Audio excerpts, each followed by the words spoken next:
Wedgwood? Not Wedgwood. Oh. We were Wedgwood earlier. So how are you doing? All good for now. Good. I can just, I guess my car take off his jacket and. Yeah. I'll walk with you and.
Wouldn't do that. How you doing? I'm good. How are you? Yeah. I'm recording Big Superstar right here. You're following him around. Oh yeah. What's your name? Yeah, Gary Kemplin. Do you mind if I record it? No, that's Oh, okay. Patrick's ex-agent. Yeah, I had this book for a number of years. Well, that's Patrick. Gary Kemplin. Kemplin. Yeah. Yeah. So this is like a divorce or this is like a separation? No, it was a separation. Oh, okay. It was, I did good with him. He was good. You know, I made some money. We had a lot of good years. But I gotta say though, you look a superstar too. All the agents that are I'm only as good as my jockey. So who are you managing now, or should I call it that word? Jay and Gary? Declan Carroll. Declan Carroll. Yeah. That's the name that keep popping up. Ah, okay. That's good then. I keep hearing a few guys talk about Declan Carroll. All right. I like that. Are you getting good Yeah. reviews? Yeah. So far it's been good. I mean, he just got his paperwork done late, so we got here. He the American, right? Yeah. Okay. Yeah. Took a while to do it. We'll be checking on that one. Yeah. That's how. Well, I better hit Ron before you fire me. Yeah. All right, Ronnie. All right. Thank you. Can't be later.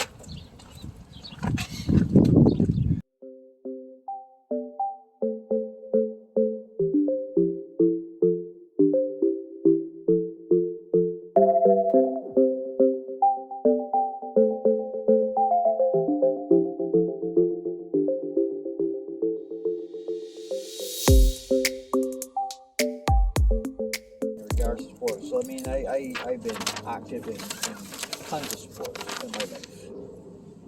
I mean, I started off in Barbados swimming. You're a swimmer? I was a competitive swimmer, yes. And I started off. You know, I don't talk too much about those things, but I swam competitively for years in Barbados and played water polo. And then I got into horses through Sir David Seal. You know, I went back home. I was living in Vancouver, and I went back home. And Sir David was looking for somebody to help Mr. Slater on the farm. And Mr. Slater was an ex-Scotland Yard guy that was getting on in age, and Mr. Slater was looking for somebody to help him on the farm. And he asked me if I would like to do it, and I did. And I learned a lot about horses from Mr. Slater. And then Sir David said to me that, I'll give you a couple of horses to train too, so you can have a couple of horses to train, and I did. And I got lucky, he gave me a couple of good horses, and they did well, My first winner in Barbados was a horse called Spend a Penny. Spend a penny. And she went on to run second in the Derby behind a good horse called Ginger Lily. At Barbados Derby? Yeah, the Barbados Derby. It was owned by Erling Lord, and Arnold Allen had a filly called Ginger Lily. She was the big favourite, and that day we almost shocked her. Spend a Penny ran second, and so I started from back there. Sir David gave me a chance, and that was great. And then I trained some horses for him, and then I I went on then with my father-in-law to be at the time, Nigel Nunez, which was a Jamaican trainer. And I worked under Nigel as an assistant for a couple of years. And then he went back to Jamaica and he had a big barn of horses. And he spoke to all of his owners and said, why don't you leave them with Ron, because Ronald knows these horses, and it would be, and all the I was lucky, all the owners did leave the horses in my care, and the rest is history from there. I went on from there to be champion trainer in Barbados for like 10 consecutive years. At that point, how many horses were there when he left with you? When he left me, he probably left me about 15. 15. And then I got other clients as well, right? So I actually had a very big operation. But how old you was at that time? At that time, I was in my 30s, mid-30s, Okay. I mean, the good trainers in like Victor Cheeseman, who's the leading trainer in Barbados right now. Victor came through me. Victor worked for me, and Victor, even though he has some respect for me, and I have respect for him too, because we talk when I go back home to Barbados about horses and different things. I might try to, he might ask something, and I'm always willing to help. But Victor does very well. And Liz Dean also worked. She used to run the farm for Sir David, so she had a big hand in good horses too. And it was always a team. And Liz turned out to be, she's a very good horsewoman. And she's a very good trainer too. She won lots of races, and her record speaks for itself. So I'm very happy to see Victor and Liz come through the system and do as well as it did. You guys been around from a very long time, man, and it's good to see that the guys are still sticking into it. Yes. And is it being passed on to family, or what happens after? Well, my son is a trainer. Yeah, I met Nigel. him. But the thing is, horse racing is something that people will say that they're retiring and they're done with it, and it never lets go. You never get it out of your system, I mean, there's jokes around about horse racing. I mean, people once it sinks, it's a different world. Once the highs and lows of horse racing is tremendous. When you win a race, I mean, the feeling is, and then when you lose one that you thought you should have won, or something happens, I mean, it drops you like a cement bag, I was just talking to my buddy yesterday, and I was saying, if I was in horse business, if my horse lose today, I would be very anxious to get the horse back out in a week or two. But that would be a problem. You might think yourself lower down. But that's how competitive I am, right? Yes, but the thing is too, you got to realize that the horse is flesh and blood, and they can't talk. The ideal time between races for horses is like three weeks to a month. You can run some of them back in 2 weeks, but you can't do it all year. Yeah. Now Barbados, I know, run every 2 weeks, but they have big breaks, and the racing is minimal. But you couldn't do that every 2 week thing in Canada, which goes from April to December. By July, your horse would be legless. So I imagine that's why the horses would be, the speed would be a lot lower in Barbados too, because they're worn out, right? Well, it's a different track. As far as like speed is concerned, I mean horses really don't know where they're born. They either can run or they can't. And a perfect example of that is the horse that came up from Barbados that I trained, Insatatus. He won the Gold Cup in Barbados. And then the owner sent him up here to me. And he came up here and earned, like $700,000, almost $1 million in purses. He won 2 graded stakes races. He won the King Edward and the Connaught. He was second in the Hong Kong Cup here at Woodbine. They had a race called the Hong Kong Cup, sponsored by the Hong Kong Jockey Club. And he ran second in that, got beat at nose by a very good horse. He went to New York and ran in the Bowling Green, third, didn't disgrace himself. But I mean, he was a, and there's a perfect example of a horse born in Barbados. You know, And who owned that horse? well, he was owned in Barbados by a gentleman called Mr. Blair Down. And Blair brought him up here. He was a Canadian, and then Blair brought him up here, and then he actually sold him up here to a Trinidadian guy, and then that was it from there, you know. But he came out here and he did really well. So I mean, Blair Down played a part too. You know what I mean? He gave me some horses to train. He bought some nice horses. He paid good money for them, and then he got out of the business. But it was Whatever happens to that horse? the Incitatus. Yeah. Well, unfortunately, they took him out to Vancouver, and they used him as a sire out there. Well, that was crazy because he was a turf horse. If I had my way with him, I'd like to have sent him back to Barbados because Right. that's where he should have been gone. Yes. And he would have been a good stallion in Barbados. He went to Vancouver and he got a couple of mares, and actually one horse was a very good horse in California. One horse won some allowance races in California. I can't remember his name, but I know one of them did well in California, which was like good, you know.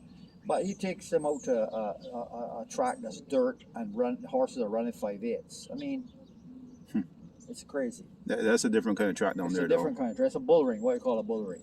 Yeah, And it it's only really is. 5/8 around. And it's not that turf. Well, not turf. The dirt looked really hard to me from a distance. So I don't know. his offspring would never have suited that. He had one offspring win here. One of his offspring won a race here too. He had one of the horses from Vancouver came out here and won, but he didn't get a fair shake. And his fair shake would have been going home, and that's what I thought he deserved. And in my opinion, he was badly managed by the second owner, and he ended up trying to race him again, and eventually he succumbed to a heart attack in a race. In a race. In a race, No, it's not. and I mean, and people were totally disgusted. I was so livid when I heard that he had ran that horse and had died with a heart attack. I mean, like we were all devastated. You know, I mean, like I couldn't believe that he would do that. You know. So there's a lesson to be learned from something like that, though. Well, so that's something to be learned for me, that I will not, if I were training horses again, I would pick the owners I would want, certainly. So tell me a little bit about your success as a trainer in Barbados. Well, in Barbados, I happened to be leading trainer there for quite some time, 10 years. I won 2 derbies, 1 Gold Cup. The Guineas, I won the Guineas about 3 times.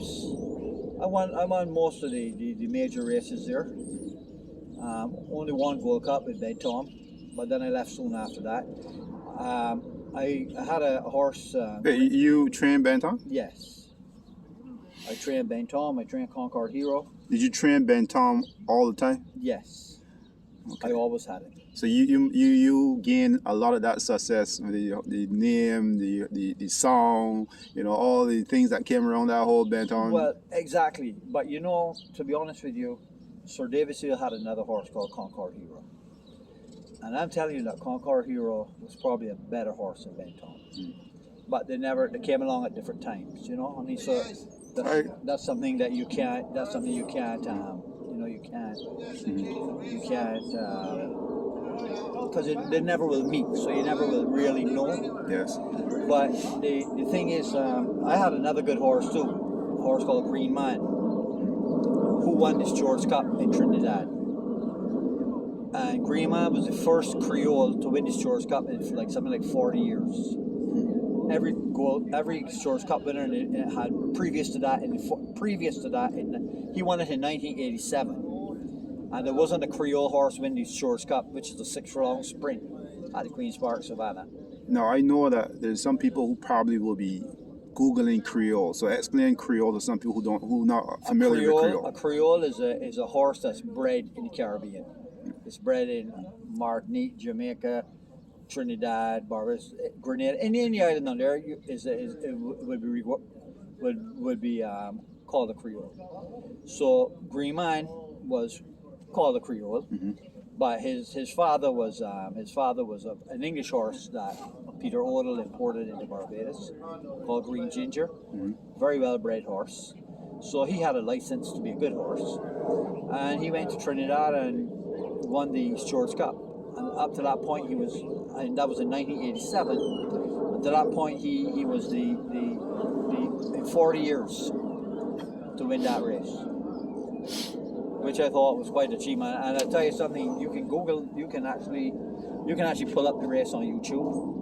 If you type in Green Man 1987 Stewards Cup Trinidad, you'll see the race. I'll make sure I do that. And he slaughtered them. It wasn't even close. Really? Yeah, he slaughtered them. Wow. Now, before we go any further, now I got a few questions here for you, Ron. So many guys from Barbados say they love watching horse racing in Barbados.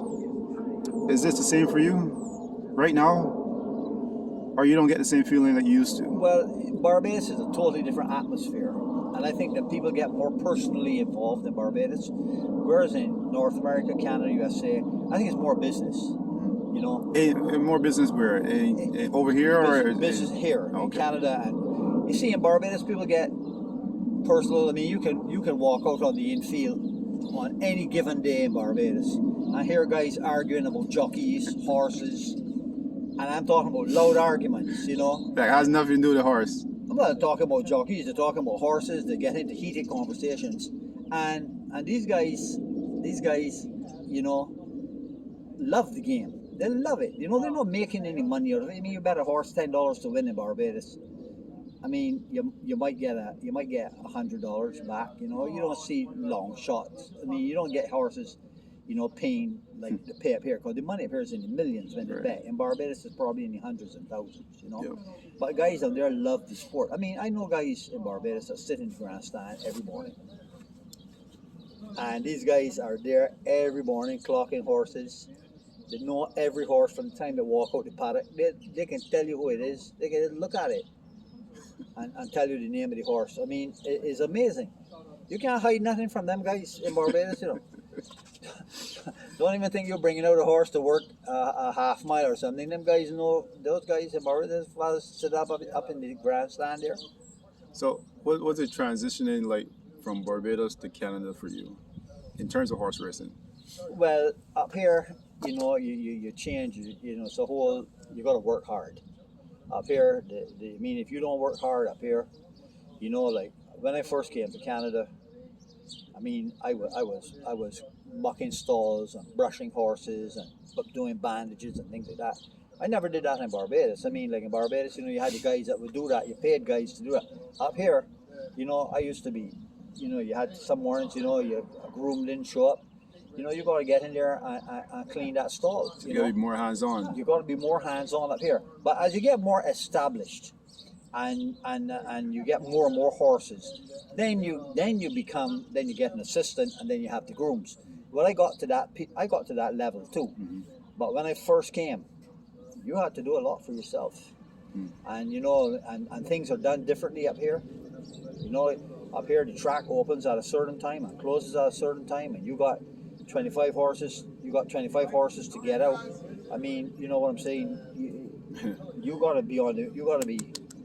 You know, everything is on a time. You got riders coming to work horses, you know, and they can't be delayed because they got other horses to go and work for somebody else. You know, it's all a system. It's interesting you say that, because talking to some of the other guys, they run into the same problems, whereas sometimes the hot workers or something don't show up, right? Exactly. You know, then it can delay everything.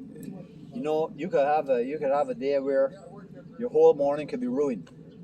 You know, you can have a morning planned out. You got 6 or 7 horses to work. And when I say work, I mean go fast, like breezing. You know, and you might have owners coming down to watch their horses go. And then on Friday you pay the help, and then Saturday morning some guys went out the night before and did not get up. And now you have owners coming, and you got hot walkers missing. I mean, it can be a nightmare sometimes, and I know that's a nightmare that a lot of trainers here have. Okay, Ron.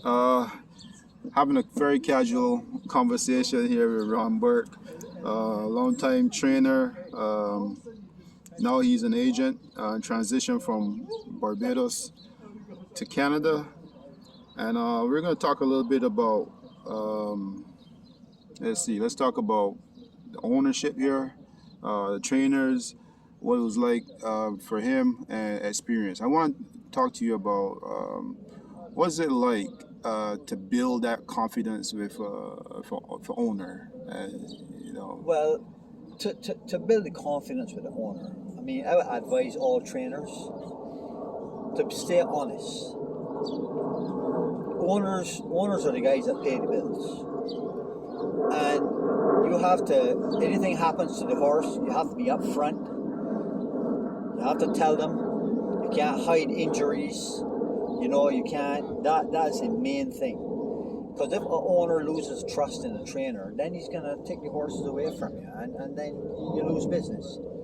The thing is, the main thing about a trainer-ownership relationship, I think, to build that trust is honesty. You have a problem with a horse, you know how many owners I have told right up front, this horse ain't much. This horse, he ain't good. He's not a good horse. So I suggest to you that we drop this horse into low claiming where he might find. So the bottom line for an owner-trainer relationship to be good is honesty. As I said, I've told owners, oh, this horse is not much. It's better a guy knows that this horse is not much and he can cut his losses. Because a good horse, a stake horse, will eat the same amount of food as a $10,000 claimer. They eat the same amount, they get the same treatment, right? Cut your losses on the bad horse. Don't make the good horse pay for the bad. So that's very important, and people should know that. Well, what happens though, on the flip side of that, there's a lot of owners that love their horses because they bred them and everything, and they fall in love with them, and they don't want to hear that this horse might not be any good. So therefore, you know, you have to be very careful on how you handle stuff, you know. So how you maneuver through the industry, maneuver with the owners is very important also. You don't want to hurt their feelings, but you got to tell them what they need to hear. Tell them, because if you keep their horses and every month they're paying bills and this horse running up the track, can't win a race, can't pay his own bills, can't hit the board, I mean, eventually a guy can say, wow, you know. So how I learned that now from Nigel Nunes, who taught me this. He says, don't be afraid to say to an owner, why you don't let somebody else try with this horse? Because maybe they can do something with this horse that I am not doing, and the horse might actually be a good horse. So it's a win-win situation, because if the horse turns out to be a good horse with another trainer, the guy's going to say, well, you know what, Robert was up front with me and he told me he couldn't get anything out of this horse, and he suggested. And then when it goes to another trainer, and 90% of the time it turns out to still be a bad horse, he would say, well, he was right about that one. That one was definitely no good. So that's how you have to handle things with owners, and they appreciate that. Now, I noticed one thing though, from going around the stables, a lot of guys still hold on to traditional ways of how they greet people. Hello, sir. Good morning. How important is that within this environment? It is very important, because whenever I get a new rider, especially apprentice riders, I will instill, if I have an apprentice rider, I will instill on them that until you're very familiar with the person, you can get on a first name basis, but you should be yes sir and no sir, and it should be a firm handshake with eye contact. Because people are very, very suspicious of people that don't look them in the eye when they talk to them, or drop their heads, That's right. or give a very feeble handshake. So if I take an apprentice to a trainer and say, this is my apprentice rider, blah blah blah, you know, by name, and this is whoever trained him, and you shake hands, make sure your handshake is firm. That's right. And you look the guy in the face, or the trainer in the face, because it can have a reflection, as little as it might seem. I mean, these are things that we kind of learn Well, some people did. I don't know if everybody learned the same thing, but I know I learned that in Barbados, and it's very important. Well, it is very important because it is instilled in us by our parents. I mean, nowadays I remember if I went to school and the headmaster had to give me a flogging for something. When I came home, I can tell my mother that I got flogged because she wasn't on my side. She could actually give me another beating with a belt for not doing the homework or what have I got flogged for. Because she was never nowhere going to take my side. She was always going to take the headmaster's side. But that has changed in society nowadays. And you know what? You can talk to everybody in my age group, even your age group, and even a little bit younger, and they will tell you that we all grow up to be decent, respectable people. We didn't grow up, you know, we you know what I mean? It was instilled by our parents. It was the old time religion, as you would call it, you know. Now, you want to talk about some of the jockeys that you were the agent for in the past, and some of their success. Right. When I first started out, I started out with Richard Dos Ramos. When I quit training, I started out with Richard Dos Ramos. And Richard Dos Ramos at the time was an established rider. And when I took him, he was getting to the end of the rope, you know, but we did very well. I won some good races with Richard. We rode for some good trainers at Roger Atfield. We won 2 Breeders' Stakes. I had Richard. We won 2 Breeders' Stakes races, not Breeders' Cup, Breeders' Stakes, which is the third leg of the Triple Crown in Canada. We won 2 of those with a horse called Marlang and one called Miami Deco. I remember Marlang. And Richard rode another good horse called Palladio for Roger Atfield. Yeah. Went and won the Ohio Derby in those races, and I had his book at those times. So me and Richard, we actually did well. I was his agent when he won his 2000 had his 2000th winner. And then a rider showed up here, David Moran from Ireland. Yes. And he went to old agent John Bell, who was actually retired. And John Bell said to me, he said, listen, I'm only going to do this for 6 months, and I know that Richard Dos Ramos is looking to retire. He said, I'm going to get David Moran to come to you. And he did. And David Moran and myself had a very good run. We won lots of races, won good races. You know, Davey and myself had a really, really good run. But like in other things, like in all things, sometimes, you know, you need a change, you know, and it was like a mutual change. He was thinking, well, maybe I'll get some, I'll see if I can do it. And I say, you know, maybe I get, you know, because it gets a little, this area is very small, you know. When you first start off here with a new rider, the ring is big like this. But as this rider stays with you for years and years and years and years, the ring closes down. So you have only your clients, and new clients are very, you know, so then somebody else might come along and get you a new client. Yeah. And then I may be able to get a new jockey and get new clients for him. And that kind of stuff, you know. I'm glad you cleared it up because I always wondered about that. Yeah, so I mean, I had always wondered about that, like you know, what makes a agent and a jockey go different ways, you know? Well, sometimes David Moran and myself are still extremely good friends. We're good friends. I mean, like we talk on the phone when we see each other, we send each other WhatsApp videos, jokes, and everything. You know, so that part of us, you know, it's good that you can maintain relationships, you know, because at the end of the day, you know, you can't carry bitterness in your heart and jealousy and things like that. Because I used to be competitive, and when you're competitive and so on, you can get some jealousy and things in you. But you know what? At the end of the day, you realize that it's not the right way to go. Right. You know, you're better off to be, you know what you did. You know the accomplishments you had. You know, you don't need to tell anybody. You know, blah blah blah. You know, you know what you did, and that's its self-satisfaction. You know, and I don't get. You know, I wouldn't say that I never had jealousy in me, but you know what? I've learned to let that go.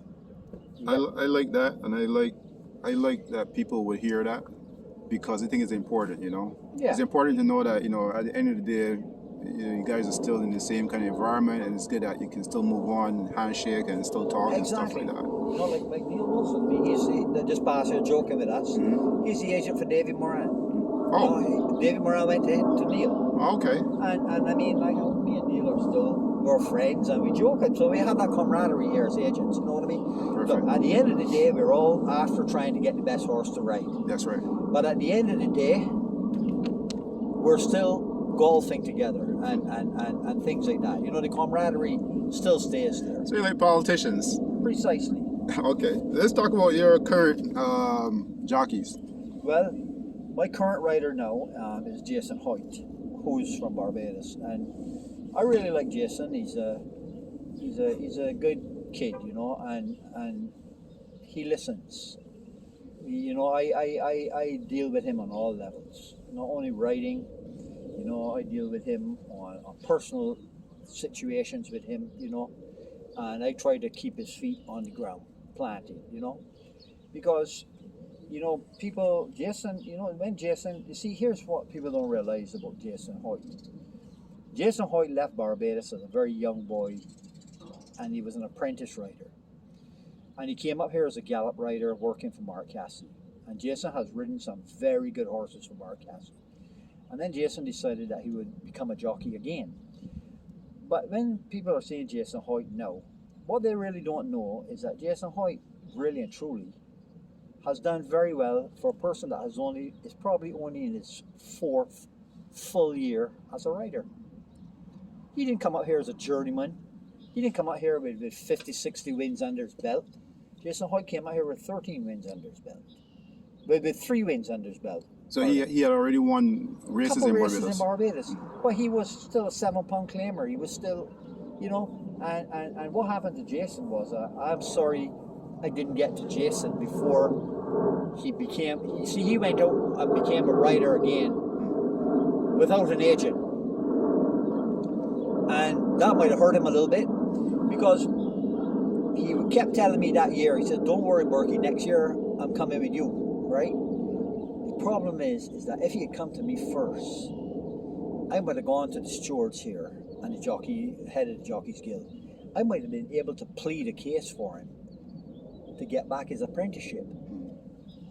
And instead of coming back riding as a journeyman, I might have been able to get him back 5 pounds off. And I'll tell you something, he would have been damn good. And that would have made a difference. A big difference. Because he's riding as good as he is, and he would have been riding like that with 5 pounds off. And I'm telling you, he would have been dangerous. Because I hear a lot of good things about him. I hear he's very good with the horses. He's got good hands. He has very good hands. I'll be honest about Jason. He's got very good hands. He rides a good race. He gets his horses into good positions. And I would just like, you know, like he's going to improve every year. And he knows where his weaknesses are. And he's working on those, you know. But as far as thinking about a race, and I'll tell you one thing about him too. He's ridden so many good horses at Mark Cassidy as an exercise jock that when Jason comes and tells you this horse is this or that, you can believe it. Because his experience is, you know, he can tell you this is good or this is no good, or this is sore, this horse just don't feel right. You know, he'd come to me some days and say, Burke, that horse don't feel right, like he's sore, you know. He picks up on things like that very quickly, you know, which is really good. And you need a guy like that can tell you honestly about the horses as well. Need a guy like that. Oh. But unfortunately, there's a lot of trainers that don't want to hear their horse got a problem. They don't want to hear that. You know, you come back in and tell some certain trainers, I think this horse might be feeling their shins. No. You know, they don't want to hear that. Well, I think they still need to know, regardless. They should need. I wanted to know. The last thing you want to do is take a horse over there on 3 legs. That's true. That's true. Run's no good. Now you got to explain to the owner after you tell him how good the horse is going to run. Now you got to explain to him why it ran 10th. Important. So, Ron, trainer, horse owner, businessman, now turned into agent. Which one are you most happy with? I was happiest training. I love the horses. I never left the horses for the horses. I left the horses for what we talked about earlier. You know, when people not showing up, you know, and you know, I mean, I really love the horse. I just asked my son lots of times to I try to tell him, you know, mistakes that I made and try to guide him away from those mistakes, you know. Is it difficult talking to your son about training horses and he is a trainer? Well, not really, because my son's had some very good. He's come up on some very good trainers. He came up on that Roger Atfield, Brian Lynch, who are Hall of Famers. Brian Lynch not yet, but Brian Lynch is a very, very good trainer. Won Breeders' Cup races, and I know Nigel learned a lot from Atfield, and I know he learned a lot from Brian Lynch. And then he had his uncle in Jamaica, who I know taught him a lot and took him under his wing. Because when I was living up here in Canada, Nigel was in Jamaica with his mum, and I know that his uncle taught him quite a bit of stuff. Nigel never really asked me anything unless he's stumped or something like that. He might come and ask me to look at a horse, or have I ever seen this, or blah blah blah. But I let him find his own way. I found my own way. He'll find his own way too. But sometimes when he will ask me something, I would just tell him, you know, I just give him advice to the best that I can give him. Well, that's perfect, man. I know you got, Jason got a few races today, and I want to wish him all the best. And Yeah, Jason got a couple of horses to ride today that I think we have two of them. I think will run good. well, I know we won't see you at the track. We'll probably see you in the mornings because Yes. you're the morning person, not the afternoon person. Well, you see, nowadays with the system, I mean, I got him a big TV at home, and I'm watching this, and I can actually see more on the TV than if I were at the track. If I'm at the track, I got everybody jumping up in front of me, guys beating and riding, which is fun. And then you got to run around and look for people and all that I stuff. don't really do too much of that at the track, but I mean, I still come to the track occasionally with some friends of mine, and it's a nice day, right? But I can stay home, I can see more. I can watch the replay of the race, and I can actually rewind it on my TV and watch it again. If I see something, you know, I can watch it again. And I can also pick out horses that I might go and see the trainer and say, I would never say that a rider rode a bad race, but I would always say to a trainer, like you had some bad luck yesterday, you know. So you're still working. Exactly. You had a little bit of bad luck yesterday, you know, but if anything happens, you know, my jock wouldn't mind to ride that horse. But I'd never call out a rider. Never. I don't think it's the right thing to do. I think it's unethical, to be honest with you.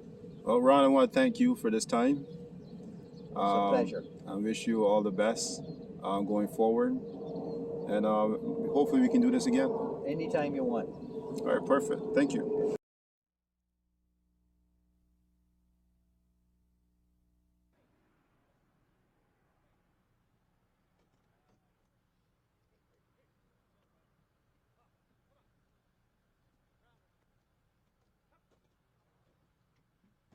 They're at the post.